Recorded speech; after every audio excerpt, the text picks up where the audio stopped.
মানে আমাদের এই জেনারেশনের 10-12 বাদ দেন, 20-30 বছরের মানুষকে জিজ্ঞাসা করেন এরকম কোনো চেতনা আছে কিনা আদৌ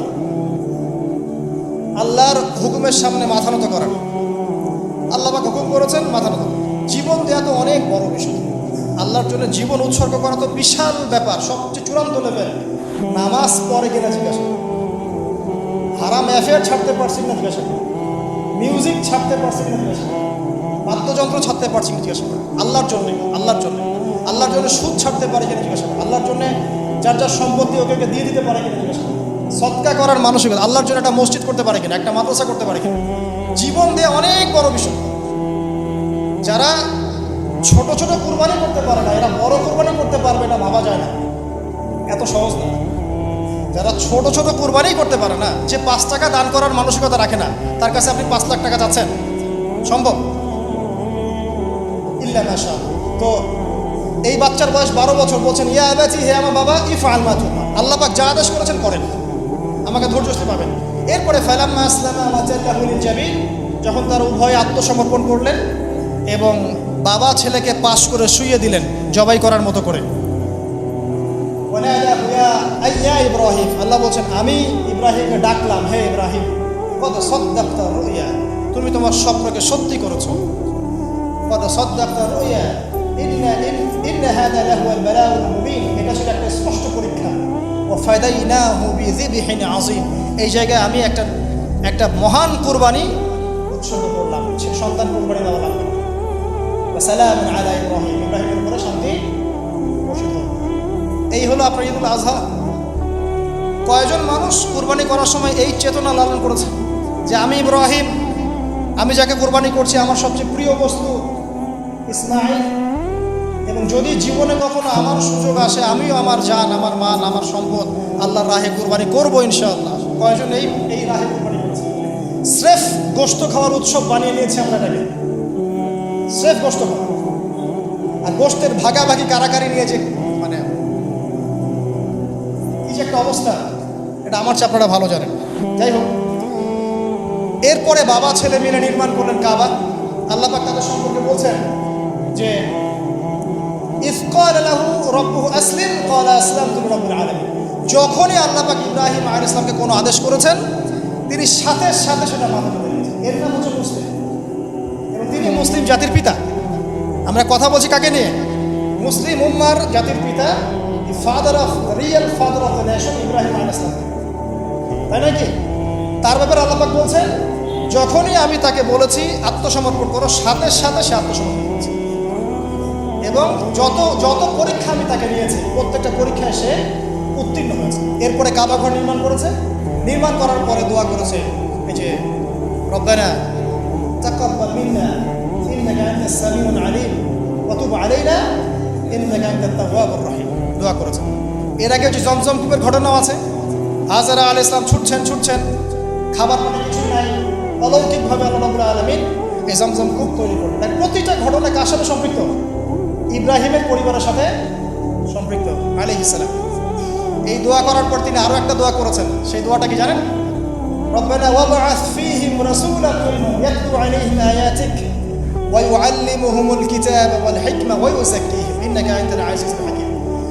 ইব্রাহিম আলাইহিস সালাম শেষ দোয়াটা করেছেন, হে আমার রব, এরপরে আপনি এমন একটা নেশন পাঠাবেন, যেই নেশনের মধ্যে এমন একজন নবী পাঠাবেন যেই নবী তাদেরকে আপনার কিতাব শেখাবে, সুন্নত শেখাবে, তাদেরকে পবিত্র করবে। এই দোয়ার ফসল হচ্ছে মুহাম্মদ সাল্লাল্লাহু আলাইহি ওয়াসাল্লাম। ইব্রাহিম আলাইহিস সালামের 2 ছেলে, একজন ইসমাইল যাকে কেন্দ্র করে মক্কার এই ঘটনাগুলো, আরেক ছেলে হচ্ছে কি বলেন? ইসহাক, তাকে কেন্দ্র করে ওই ফিলিস্তিনের ঘটনা। ইসহাক আলাইহিস সালামের ছেলে ইয়াকুব আলাইহিস সালাম, তার সন্তান 11টা বা 12টা সন্তান, একজন বেনিয়ামিন, আরেকজন ইউসুফ, আর এদিকে ইউসুফের ভাইরা 12 বা 13 জন সন্তান। তো এইভাবে আবার ইউসুফ থেকে আবার মিশর, মানে এভাবেই ঘুরেছে আর কি মধ্যপ্রাচ্য। মানে এই ইয়াকুব আলাইহিস সালামের বংশধরদের মধ্যেই আছে দাউদ, আছে সুলাইমান, আছে ইউনুস, ইউসুফ, সব এখানে, ঈসা ইবনে মারইয়াম, মুসা, সব এখানে।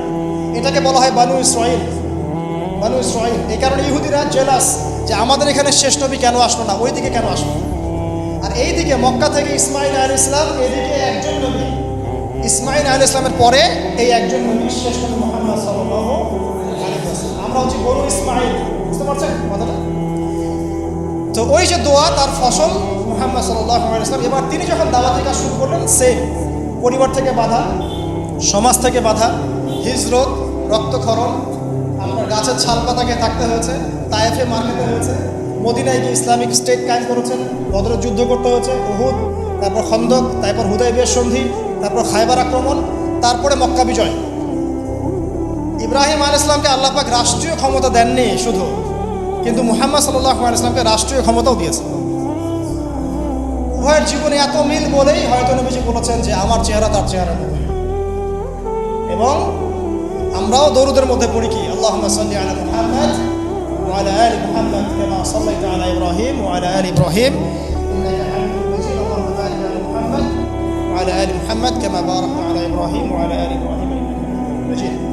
প্রিয় ভাইরা, এতটুকু আপনারা বুঝতে পেরেছেন। শেষ করার আগে এতটুকু বলবো, প্রত্যেকটা ইবাদতের পিছনে সার গল্প না জানলে সেই ইবাদতের স্বাদ পাওয়া যায় না।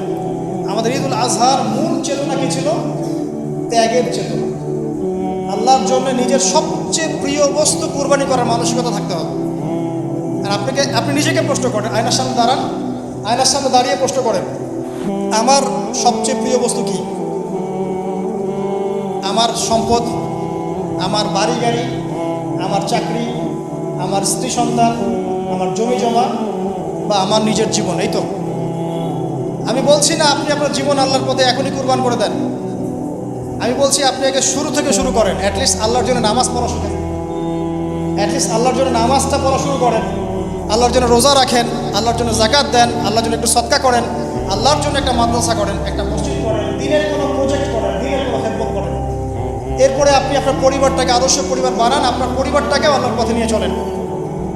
যদি কখনো আপনার সামনে এমন সুযোগ দাঁড়ায় যে আল্লাহর জন্য আপনাকে জীবনও দিতে হচ্ছে, তখন আপনি দিতে পারবেন ইনশাআল্লাহ। এখন পারবেন না, কারণ এখন আপনি নামাজই পড়ছেন না। আল্লাহ পাক আমাদেরকে বোঝার তৌফিক দান। 1 নাম্বার ত্যাগের মানসিকতা। 2 নাম্বার ভোগবাদী বিষয়গুলো থেকে বেরিয়ে আসে। এখন সিস্টেম চলছে খালি ভোগবাদ, খাও দাও ফুর্তি করো। ওই যে রবীন্দ্রনাথের কবিতার মতো, যিনি অবশ্য 17 কি 18 বছর বয়সে বিয়ে করেছিলেন এবং তার স্ত্রীর বয়স ছিল 10 কি 11 বছর। এটা নিয়ে যদিও বা এখন নাস্তিকের কোনো মাথা ব্যথা এখনো আমরা দেখি না। তার কবিতার মতো, 2 হাতে জাপাও হাত পেতে নাও। ঠিক আছে, 2 হাতে জাপাও হাত পেতে নাও, বাকির খাতা শূন্য থাক। এটা তাদের কনসেপ্ট। মানে দুনিয়া যা পাচ্ছেন 2 হাতে হাত পেতে নেন, বাকির খাতা শূন্য থাক। বাকির লোভে নগদ পাও না কে ছাড়ে ভুবনে, লালন বলেছে। বাকির লোভে নগদ পাবে না দুনিয়াতে কে ছাড়ে। ঠিক পশ্চিমাদের একই কনসেপ্ট, খাওয়া দাওয়া ফুর্তি করো, ভোগ বিলাস করো, পরকাল বলে কিছু নাই। যদি হয়ও পরকাল তখন দেখা যাবে বিষয়টা। আমাদের কনসেপ্ট কি? দিনের জন্যে যা পারেন সব ছেড়ে দেন। দিনের জন্য যদি দুনিয়া চলেও যায় যাক, বাকির খাতা পরকালের খাতা পূর্ণ হোক, এটা খালি থাকবে। পরকালের খাতা যেন পূর্ণ থাকে, এটা আমাদের কনসেপ্ট। আল্লাহ পাক জাহান্নামের মধ্যে একজন ব্যক্তিকে ঢুকাবেন, 1 সেকেন্ড ঢুকাবেন আর বের করবেন। মানে আল্লাহ পাকের 1 সেকেন্ড, এটা কত বছর আমি জানি না। আল্লাহ পাকের একদিন হচ্ছে 50,000 বছরের। তো তাকে জিজ্ঞাসা করা হবে, দুনিয়াতে কি সুখে ছিলে? সে বলবে যে সুখ কি জিনিস আমি তো জানি না। সে ব্যক্তি পৃথিবীর সবচেয়ে সুখী ব্যক্তি ছিল। তাকে 1 সেকেন্ডের জন্য জাহান্নামে ঢোকানো হবে, বের করা হবে। সে বলবে সুখ কি আমি জানি না। আর আমরা মনে করি এখনকার যারা মিলিয়ন বিলিয়নার আছেন, হয়তোবা এরকম কেউ হতে পারে সেই ব্যক্তি, যে চোখের ইশারা করলেই এক দেশ দখল হয়ে যায়। ঠিক আছে। আর সবচেয়ে দুঃখী একটা মানুষকে আল্লাহ পাক ঢোকাবেন জান্নাতে, 1 সেকেন্ড ঢোকাবেন। দুনিয়াতে কষ্ট ছিলে, সে বলবে যে কষ্ট কি জিনিস আল্লাহ আমি তো জানি না। তো চূড়ান্ত সফলতা এটা। এই জন্য ভোগবাদী দর্শন না, ইসলামের জন্য আল্লাহর জন্য ছাড় দিতে শেখেন, ত্যাগ করতে শেখেন। 3 নাম্বার পরিবারের আদর্শ ঠিক করতে হবে। দেখেন ইব্রাহিম আলাইহিস সালামের পরিবার, মা হাজারা, সন্তান ইসমাইল, বাবা ইব্রাহিম, যতক্ষণ পর্যন্ত আমাদের পরিবারের কর্তারা ইব্রাহিমের মতো হচ্ছেন না, মায়েরা হাজারার মতো হচ্ছেন না, আর আমরা সন্তান যারা আছে আমরা ইসমাইল আলাইহিস সালামের মতো হতে পারছি না, টিকটক প্রজন্মই থেকে যাচ্ছি, ততদিন পর্যন্ত ইসলামের বিজয় সম্ভব না। ঠিক আছে? আর নবী মুহাম্মদ সাল্লাল্লাহু আলাইহি ওয়াসাল্লাম ইব্রাহিম আলাইহিস সালামের দোয়ার ফসল।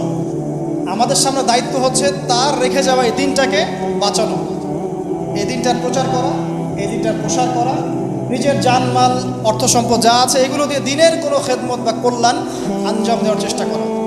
এতে করে ইনশাআল্লাহ আমাদের ক্ষুদ্র ক্ষুদ্র প্রচেষ্টাগুলো যখন একত্রিত হবে, দিন ইসলাম আস্তে আস্তে ইনশাআল্লাহ তাআলা বিজয়ী হবে। একদিনে ইসলামের পূর্ণাঙ্গ বিজয় সম্ভব না। আমরা ঈদুল আজহা এবং ইব্রাহিম আলাইহিস সালাম, তার পরিবার এবং নবী সাল্লাল্লাহু আলাইহি ওয়াসাল্লামের সাথে যে মিল, এগুলো থেকে যে শিক্ষাগুলো অর্জন করলাম, আল্লাহ পাক আমাদের সবাইকে এগুলোর উপর আমল করার তৌফিক দান করুন। ইব্রাহিম আলাইহিস সালাম শিরকের সাথে আপোষ করেন নাই, আমরাও যেন শিরকের সাথে আপোষ না করি। তিনি আদর্শ পরিবার করেছেন, আমরাও যেন করার চেষ্টা করি। তিনি দিনের জন্য প্রয়োজনে, দিনের জন্যে অগ্নি পরীক্ষা দিয়েছেন। দিনের জন্য পরীক্ষা আসলে আমরাও যেন সবর করতে পারি, বলতে পারি হাসবি আল্লাহ ওয়া নি'মাল ওয়াকিল। ইব্রাহিম আলাইহিস সালাম তার সবচেয়ে প্রিয় বস্তুটিকে আল্লাহর রাহে কুরবানি করার মানসিকতা দেখিয়েছেন। আমরাও আমাদের সবচেয়ে প্রিয় বস্তু, আমাদের মাল সম্পদ, যেগুলো আল্লাহর জন্য উৎসর্গ করা সম্ভব, সেগুলো করার মানসিকতা লালন করার চেষ্টা করি। আল্লাহ পাক তৌফিক এনায়েত করুন। সর্বোপরি আমরা নবী মুহাম্মদ সাল্লাল্লাহু আলাইহি ওয়াসাল্লাম রেখে যাওয়া এই দিন ইসলাম, দ্বীনুল হক, এটাকে মুসলিম অমুসলিম সবার ঘরে পৌঁছে দেওয়ার চেষ্টা করি। আল্লাহ পাক আমাদের সবাইকে তৌফিক এনায়েত করুন। আমিন। أقول قولي هذا أستغفر لي ولكم ولسائر المسلمين. بارك الله لنا ولكم بالآية الحكيم. إنه تعالى جواد كريم والرؤوف الرحيم. السلام عليكم ورحمة الله وبركاته.